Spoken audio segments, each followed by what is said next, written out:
The Erika Kirk rabbit hole never ends. She has now began her speaking tour called Make Heaven Crowded with Pastor Greg Laurie, who is head of the Harvest Christian Fellowship Church. And Greg Laurie got hit with serious allegations and lawsuits, allegedly, including claims from survivors. And guess where? Romania. Multiple lawsuits have been filed against Greg Laurie, as well as the church, by nearly 20 survivors. So yeah, this is who Erika is platforming. At this point, saying just let her grieve is out the window, no one's buying it. Erika Kirk was also seen at the Peach Bowl in Atlanta without her kids and wearing a hat with Charlie's initials. And I wish I was joking, I really do, but it's being sold on the TPUSA merch website. Yeah. Faith is being used as the excuse, as the distraction, and as a shield, and the pattern just keeps repeating. Erika Kirk continue to surface, and they're raising even more serious concerns. Critics now accuse her of deliberately using faith and religion as a tool to attract attention and gain public sympathy. According to these claims, Erika has positioned herself as a spiritual figurehead, aligning herself with what she calls Charlie's mission, while carefully curating an image designed to earn trust and emotional support. However, questions are being raised about the people she has chosen to surround herself with. Sources allege that several individuals involved in this so-called mission have troubling pasts, including criminal backgrounds details that sharply contrast with the values Erika publicly claims to represent. Observers argue this is no accident. They believe Erika is highly calculated, fully aware of how to maneuver public sentiment, stack sympathy points, and remain at the center of attention as the face of Charlie Kirk's legacy. What many find most disturbing is the claim that Erika is now leveraging every possible angle tied to Charlie's name, from leadership roles to donations, and now even faith itself. To critics, this crosses a line, turning something deeply personal into a strategic tool for control and influence. But the allegations don't stop there. In a shocking twist, an ex-TPUSA employee has reportedly come forward with claims that go far beyond financial or moral misconduct. According to this whistleblower, there were disturbing, secretive activities taking place within TPUSA allegations, involving so-called satanic parties, claims that, if substantiated, could have explosive consequences for the organization. At this stage, these remain allegations, but the sheer volume and severity of what's being claimed is impossible to ignore. As more insiders speak out and new evidence is teased, one thing is clear: the controversy surrounding Erika Kirk and TPUSA is deepening, and the next revelations could be the most damaging yet. When Erika Kirk came in as leader, I don't even know how to explain it. The vibe just shifted, like, instantly. Why is this all just feeling so the opposite of godly, almost satanic? Speaking literally of satanic, many of you were emailing us regarding a certain board member at Turning Point USA. And the first thing that I found very odd about, this Christian conservative company is they rented 2 stripper vans to take us out to the city. Once we got down to the bars in Arizona, they started getting us drunk. But when you go after my family, my Turning Point USA family, my Charlie Kirk Show family, going after the people that I love because somehow they're in on this, no. Erika Kirk starts firing TPUSA staff. Not just anyone, specifically the ones who spoke out against her, the ones who questioned her leadership, the ones who saw something they didn't like and had the nerve to say it out loud. But here's the thing, it backfires. Because the moment those employees are out the door, they start talking. And what they're saying, it's disturbing. Whistleblowers are coming forward with claims about what's really going on inside Turning Point USA. We're talking about stripper vans, bar hopping with young recruits, pressure to drink, and influences so dark that multiple former employees are using the same word to describe it: demonic. When Erika Kirk came in as leader, I don't even know how to explain it.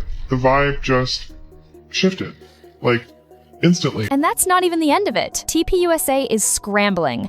They're firing people left and right, and according to reports, they're not even giving reasons. You criticize Erika, you're gone. You ask the wrong question, you're out. There's this viral video going around. A young woman who worked extreme hours during AmFest. She poured everything into that event. She thought maybe, just maybe, she'd get some recognition for it. Instead, she got fired directly by TPUSA's general counsel, Frank Carney. No explanation, no warning, just done. This is crazy. I understand where you're coming from. No, and I know you're going to keep saying that. I understand. Like, I know that. No, I know. And I know there's probably no magic string of words that I could piece together to procure some type of answer. But I think on a surface level, like, I'm not going to walk out of here until I say my piece. Like, I mean, y'all know this. I just worked a series of 80, 90-hour weeks plus for AmFest. Yeah, I've had no direction or explanation since we've come back. Our CEO has been assassinated. I've done nothing but bend over backwards for this organization to the point where I'm wondering if this is a prank. It's not a prank. I would never do that. So I'm just trying to understand. And no, I understand. It's time to... So do I get to have a conversation with Dylan? Do I get to have a conversation with Justin or anybody? Or Nope. No, and there's no explanation as to why I'm not. Now, here's where it gets interesting. Because Erika and TPUSA, they didn't see this coming. They thought firing these people would silence them, but it did the opposite. These former employees aren't staying quiet. They're speaking openly about what they witnessed behind the scenes. And the first major whistleblower to step forward, a guy named Joshua Peterson. Joshua doesn't mince words. He says Turning Point USA is not the Christian values organization it claims to be, not even close. So what exactly is Joshua alleging? He says senior members of TPUSA hired stripper vans. Yeah, you heard that right, stripper vans. He claims young recruits people brought in to work for the organization were taken out bar hopping, and not just casually. They were pressured to drink. And here's the kicker. Some of those recruits were allegedly underage. I get paired up with these two specific people who I cannot name currently, but they take us out, and the first thing that I found very odd about, this Christian conservative company is they rented two stripper vans to take us out to the city. And then once we got down to the bars in Arizona, they started getting us drunk. The former reps were. And very drunk at that. And then they started singling out people, and they would pull them out one by one to go outside and smoke like a cigarette. Now, when it was finally my turn to go and talk to them, they approached me and they asked me, hey, what are your views on Israel? But Joshua doesn't stop there. He goes further. He alleges that some of the senior members involved weren't just morally compromised, they were foreign operatives, foreign agents who deliberately infiltrated TPUSA.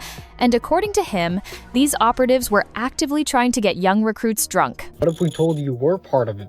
Like Israeli groups and forces? And I was like, can you work for Turning Point, right? And they were like, yeah, we do. We've been working for Turning Point for the past 4 or 5 years now. They were Israeli agents within Turning Point USA, and I knew that there were more as well.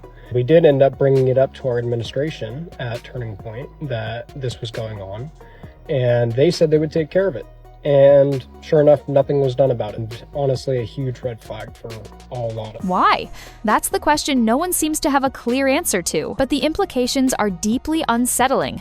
Now, here's where it gets even darker. Candace Owens has been doing her own digging, and what she found, she claims there are literal Satanists advising TPUSA leadership. One name stands out, retired Major General Paul E. Vallely. He sits on the TPUSA advisory board, and Vallely, he was closely associated with a man named Michael Aquino. If that name doesn't ring a bell, let me fill you in. Michael Aquino was a Satanist, not metaphorically, literally. He founded the Temple of Set after splitting from the Church of Satan. Now, who is Michael Aquino? Because this is where it gets interesting.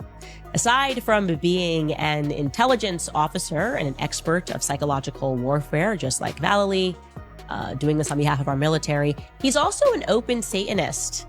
Okay, this is not a satanic panic, this is history. And this is someone Paul Vallely was connected to.